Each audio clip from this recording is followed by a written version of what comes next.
O caso Elisa Samúdio é um dos mais chocantes e midiáticos do Brasil. Eu gostaria de deixar claro que para poder fazer esse vídeo aqui, eu utilizei muitas informações que eu aprendi e compreendi após assistir o documentário A Vítima Invisível, o caso Elisa Samúdio, que está disponível lá na Netflix, que foi lançado ano passado, em 2024. Eu também quero começar dizendo que o nome do documentário ele foi muito inteligente também, porque de fato essa vítima ela foi invisível.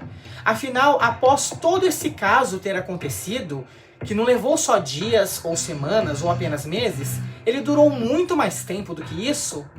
Quem ganhou toda a fama, mesmo demonstrando ser o culpado, ser o assassino, foi quem? O goleiro Bruno.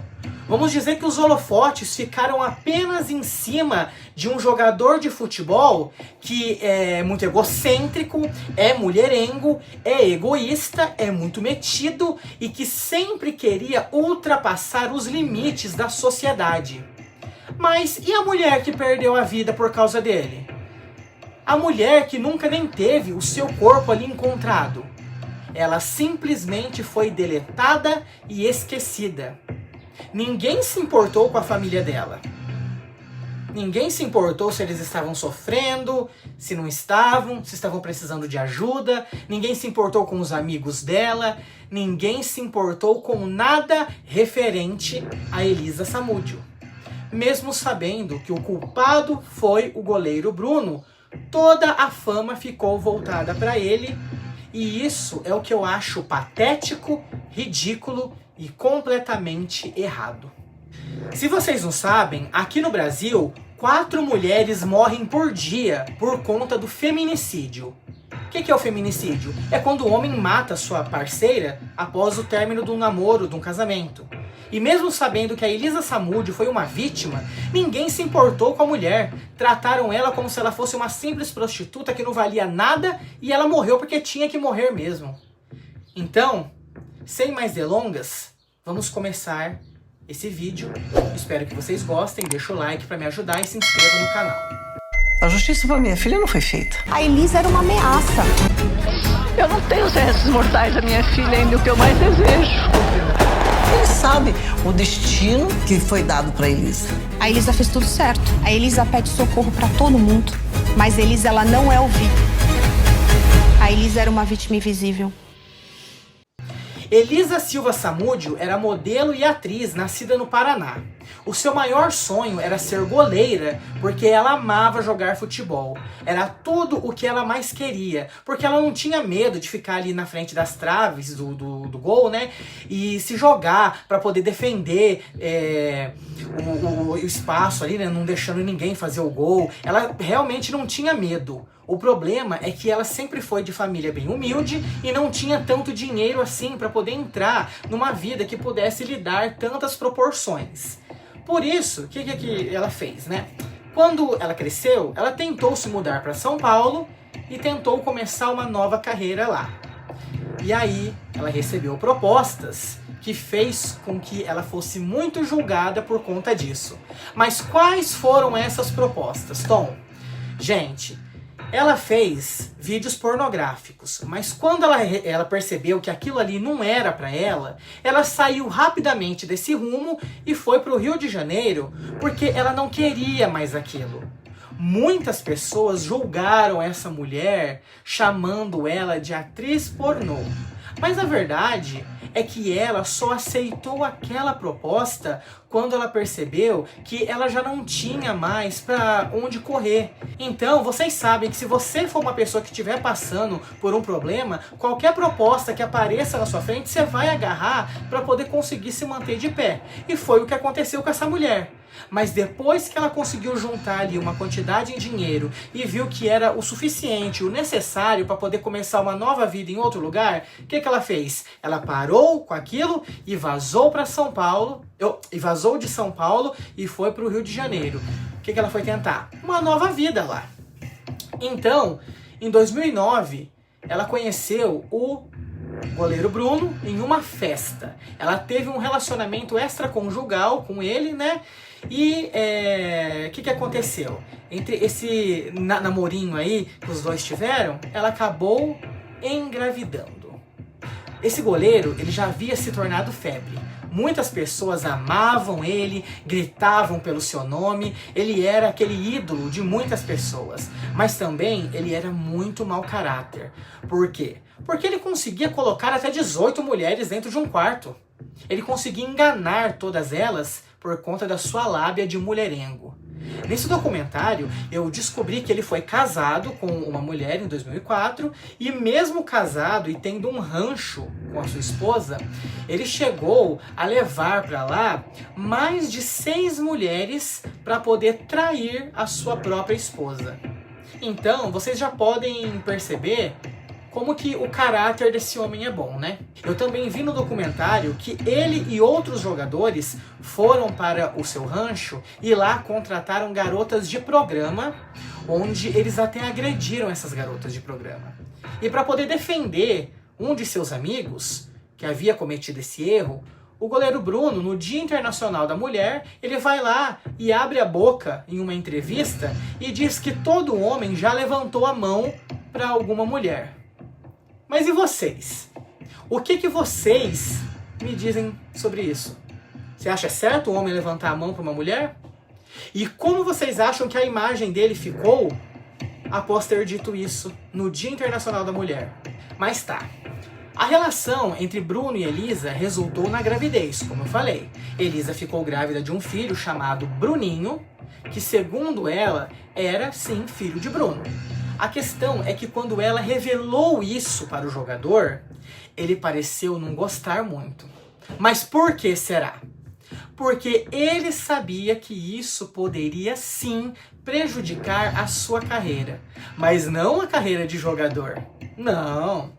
A carreira de mulherengo.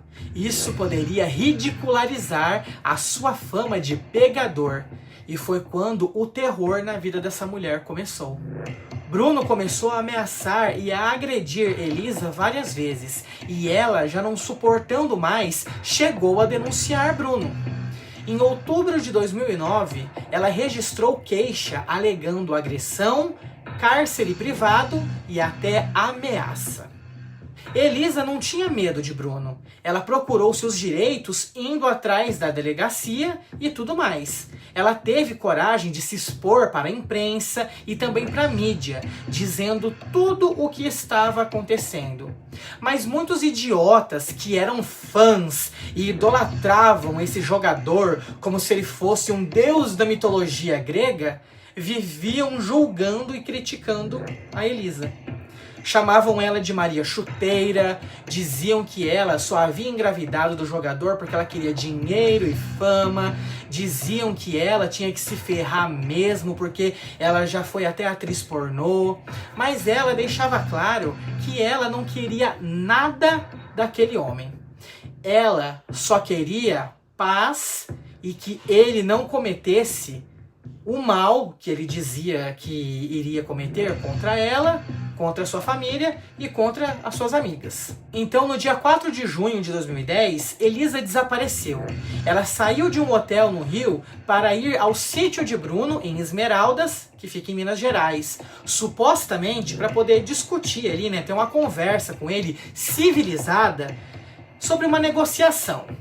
Segundo as investigações, esse encontro foi armado e lá ela foi mantida em cárcere privado por algumas pessoas que estavam ligadas a Bruno. Há testemunhas que afirmaram que durante esse sequestro, Elisa foi até agredida. Um dos depoimentos diz que um menor de idade usou até coronha de uma arma para poder atacar Elisa. Segundo o que eu vi no documentário, dentro desse sítio aí, onde ela ficou como refém, ela apanhou tanto, mas tanto, que ela já não suportava mais. E quando ela disse que não aguentava mais apanhar, ela foi levada para outro lugar, que foi a casa de outro comparsa do jogador Bruno.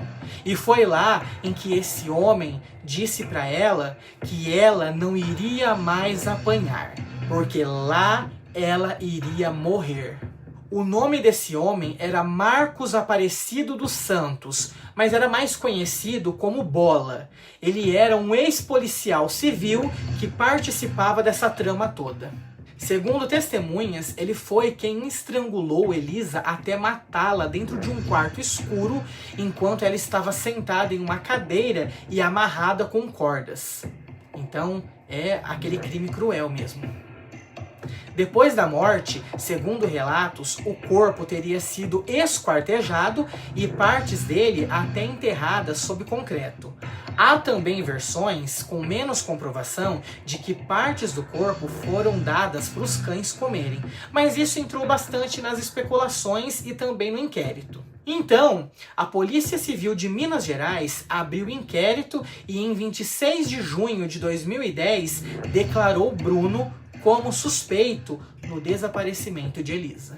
Outros envolvidos foram presos e indicados, incluindo pessoas chamadas de Macarrão, que era o Luiz Henrique Romão, o Coxinha, que era o Emerson Marques, e então a ex-esposa de Bruno, a Daiane Rodrigues. No julgamento realizado em março de 2013, no Tribunal do Júri, Bruno foi condenado por homicídio triplamente qualificado, sequestro, que seria do seu filhinho Bruninho, e ocultação de cadáver.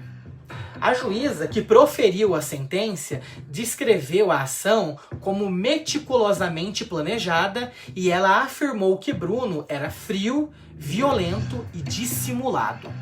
A pena foi de 22 anos e 3 meses. Outros réus foram condenados também.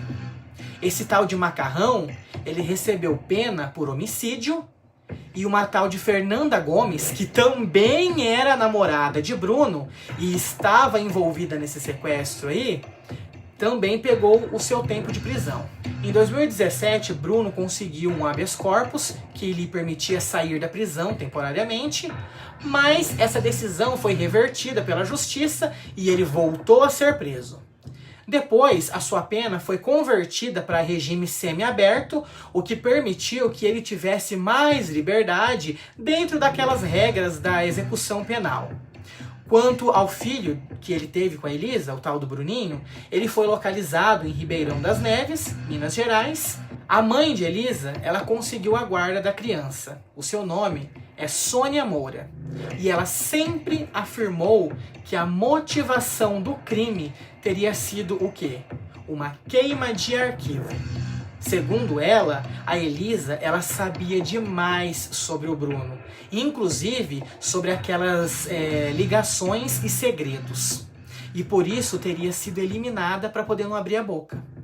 No documentário, ela disse que a justiça para sua filha não foi feita. E eu acredito mesmo que não. Porque, como eu disse, o nome do documentário foi sincero. Porque a sua filha foi, de fato, uma vítima invisível. E o babaca criminoso, que foi um jogador que todo mundo idolatrava, ganhou a fama em cima de um crime. Então, eu posso dizer que esse caso, ele ganhou aquela enorme repercussão nacional, pois não foi apenas um crime brutal. Ele envolvia uma figura pública do esporte. Bruno era o quê? Era o goleiro famoso, o que chocou a opinião pública. Também gerou debates importantes sobre violência contra a mulher, poder, misoginia e o que acontece quando figuras célebres cometem crimes graves. Então, no ano passado, em 2024, foi lançado esse documentário, mas eu só fui assistir ele ontem, fiquei impressionado com tudo que eu descobri e resolvi trazer para vocês o caso de Elisa Samúdio, uma mulher que foi morta, nunca teve o seu corpo ali encontrado e foi simplesmente deletada, esquecida. Mas a verdade é que a família de Elisa insiste que a motivação foi mais do que vingança pessoal. Seria uma eliminação para evitar escândalos ou revelações. Como eu disse, a mãe dela disse que tudo que a filha passou foi uma queima de arquivo. A progressão de pena de Bruno e a sua volta em parte à vida pública geraram forte rejeição de setores da sociedade, justamente por se tratar de um crime que foi muito, muito emblemático, gente. O caso Elisa Samúdio é um dos mais emblemáticos da justiça criminal brasileira recente, porque ele mistura fama, poder, crime brutal e a tragédia pessoal. A morte de Elisa e todo o seu destino trágico continua sendo aquela referência em discussões sobre o feminicídio, como eu disse, sobre a impunidade e o tratamento midiático de casos tão graves. Mas se você não sabia muitas coisas sobre quem foi Elisa Samúdio e o que aconteceu com ela, hoje você está descobrindo através do meu vídeo. Então espero que você tenha entendido, espero que você tenha gostado, espero que você comece a enxergar esse goleiro com novos olhos. Deixa o like para me ajudar, se inscreva no canal se não for inscrito. Um grande beijo, um grande abraço e até a próxima. A Elisa era uma vítima invisível.